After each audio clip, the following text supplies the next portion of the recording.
Долг од 5 милиони денари, но и двојно повеќе ненаплатени побарувања кои се трупале во последниве години.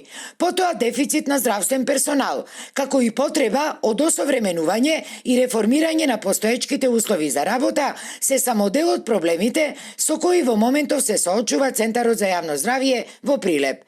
Во оваа јавна здравствена установа услугите ги добиваат околу 120.000 осигуреници од дури 6 општини, заради што ние, како нов тим, веќе интензивно работиме на изнаоѓањето решенија за нејзино брзо заздравување, уверува новиот прв човек на установата, епидемиологот Горан Кузевски. Но јас лично сум оптимист и врз основа на планот за работа кој што го направивме со една добра финансиска дисциплина и со рационализација и оптимизација на трошоците, се надевам дека за некој временски период од 9 до 12 месеци ќе успееме да ја стабилизираме оваа финансиска состојба и потоа да започнеме циклус на инвестиции.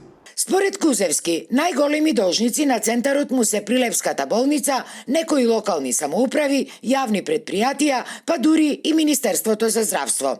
Со дел од нив веќе се разговарало и сега се бараат начини како да се наплатат овие долгови кои што изнесуваат преку 10 милиони денари, бидејќи од тоа ќе зависи и сервисирањето на заостанатите, но и на тековните обврски кои ги има Центарот.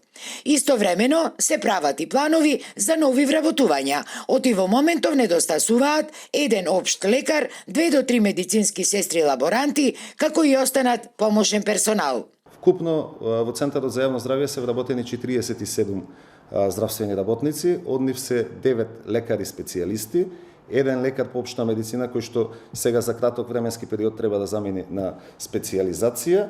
Потоа имаме 6 здравствени соработници, 23 здравствени работници и 8 помошно административен персонал.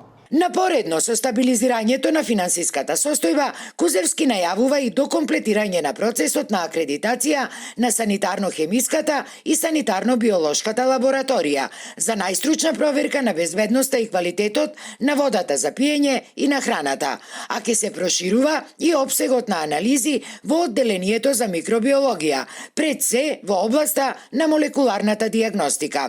А ретка новина е планот за отворање на така наречен Центар за промоција на здравје во простор на приземјето од Центарот за јавно здравје, а кој сега целосно е руиниран и нефункционален, открива Кузевски.